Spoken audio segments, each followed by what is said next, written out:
If you're in a crazy rush, have no time, or just want to be really efficient, then can you work out ridiculously fast and build the same amount of muscle as someone who's taking their time, lifting, then resting, then lifting?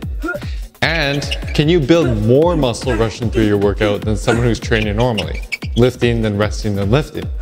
Yes, the answer to both is you most definitely can. In this video, I'm going to show you how with 4 unique training methods, you can get the same gains that you're getting right now in literally almost half the time that you're spending now.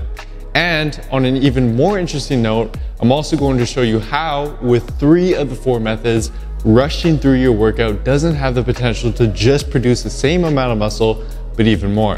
Method 1, the 3-7 method. Popularized by a recent 2019 paper, researchers had subjects perform bicep curls for 12 weeks using either the traditional method of 8 sets of 6 reps with 2.5 minutes of rest between each set, or a new set configuration called the 3-7 method. For the 3-7 method, participants used the same weight but instead performed 3 reps, rested 15 seconds, performed 4 reps, rested for 15 seconds, performed 5 reps, rested 15 seconds, performed 6 reps, rested 15 seconds, and then finally performed 7 reps to finish off their set. They then rested for 2.5 minutes and repeated all of this one more time. What they found is that the 3-7 method resulted in significantly greater gains in both muscle size and strength when compared to the traditional group, with the 3-7 method resulting in nearly double the improvements.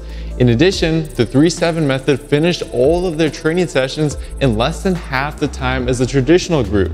Now, although this was just one study and there's a lot of variables to consider, it does showcase the potential effectiveness of this method when it comes to cutting down your workout time while potentially even getting better results. So, how exactly can you implement this? Well, if we go off this study, 1 round of the 3-7 method seems to be the equivalent to 4 sets of traditional training. So for example, if you normally do 4 sets or less in an exercise, then you can substitute that for 1 round of the 3-7 method. Let's say with a bench press that you typically do 3 sets of 135 pounds for 10 reps.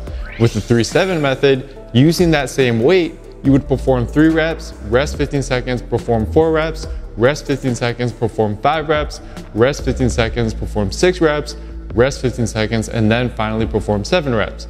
The first few sets should be very easy, but by the time you get to the sets of 6 and 7 reps, it should be very difficult and you should hit failure or very close to it by the end of it.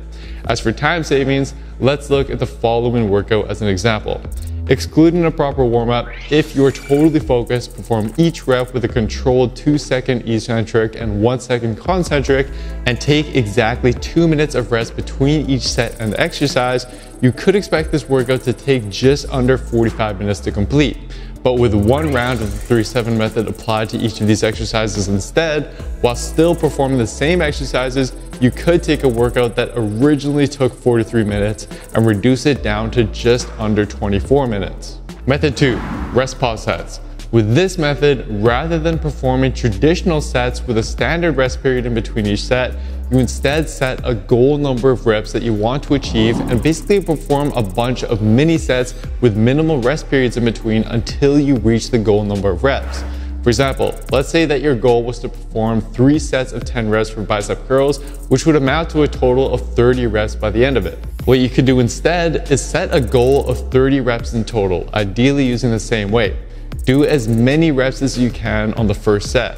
Then, instead of resting for 1 to 2 minutes in between, rest for just 20 to 30 seconds, and then go again, trying to do as many reps as possible. Your reps will likely drop off significantly in that next set, but that's okay. You simply repeat this process until all 30 reps are completed. In total, this might look something like sets of 15 reps, 8 reps, 4 reps, and then finally 3 reps to reach 30 reps in total. As for the theory behind it, we know that the last few reps of a set where you're really close to failure are the most important for growth because they're the most stimulating. So by using a rest pause approach, you are able to repeatedly stress your muscle with these stimulating reps because they're not fully rested. As for its effectiveness, in the 2019 study, researchers had a group of resistance-trained subjects train 4 days per week for 6 weeks using either a traditional approach, performing all exercises for 3 sets of 6 reps, or a rest pause approach, performing multiple sets with 20 seconds of rest in between until 18 total rests were completed. What they found is that both training methods elicited similar improvements in strength and muscle growth of the upper body, and the rest pause group actually had greater improvements in lower body hypertrophy than the traditional training group, which suggests that you should be able to at least maintain your gains with this approach and perhaps even augment it. So how much time can you expect this to save you? Well, if we look back at our example workout, while still performing the same exercises for the same number of reps, you could take a workout that originally took 43 minutes to complete, apply rest pause sets to every exercise, and reduce it down to just 19 minutes. Method 3, drop sets.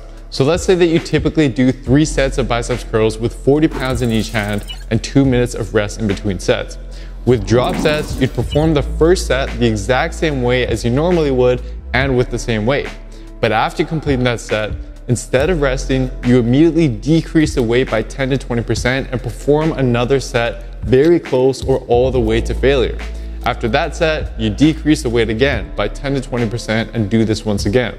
You repeat this process for a minimum of the number of sets that you would normally do, so in this case, at least 3. Illustrating its effectiveness is a 2017 paper, where over the course of 8 weeks, researchers had participants perform bicep curls using either 3 sets to failure with 90 seconds of rest between sets, or using 5 sets with the drop set method by dropping the starting weight by about 10% each set with no rest between sets. What they found is that both training methods elicited similar gains in hypertrophy and strength with no differences between groups.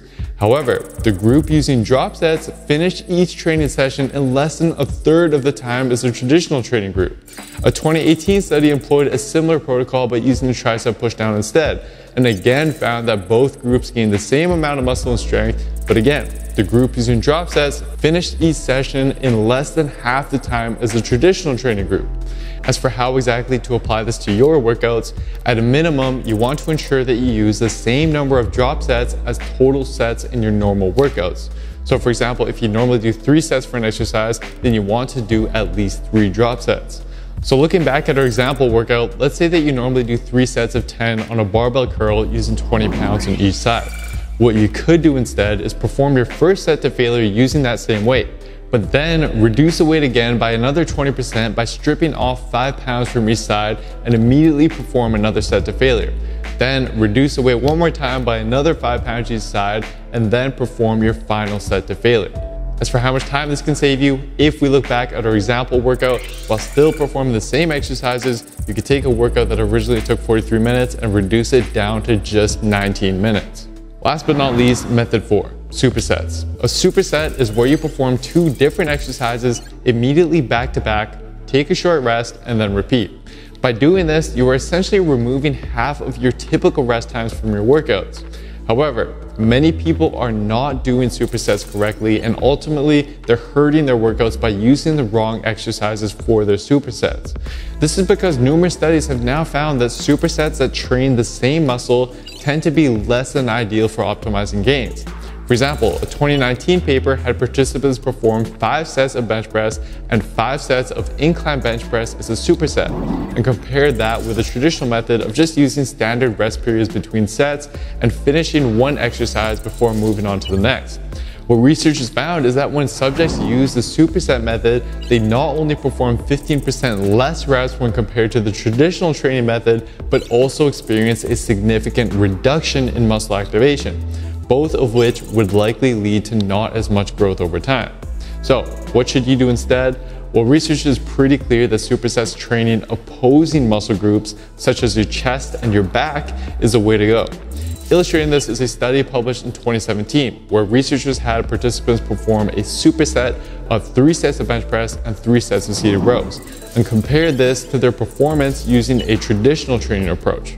What they found is that in addition to the traditional training approach taking about twice as long to complete, performing the exercises as a superset led to an increase in muscle activation of the chest and back muscles, and on average, a 13% boost in their workout performance. Another paper showed similar results and found that performing a superset of leg curls immediately followed by leg extensions significantly increased quad muscle activation and the amount of reps that could be performed when compared to just doing the leg extensions alone. As for the reasoning behind this, there may be a benefit in activating the opposing muscles of a muscle group prior to training it. And although counterintuitive, supersets training opposing muscle groups actually allow the working muscle to rest even longer when compared to traditional sets. As for time savings, if you apply supersets to the example workout shown earlier by using opposing muscle groups and movement patterns like so, then while still performing the same exercises for the same amount of sets and reps, you can take a workout that originally lasted 43 minutes and cut it down to just over half at 25 minutes while potentially boosting your performance in the process.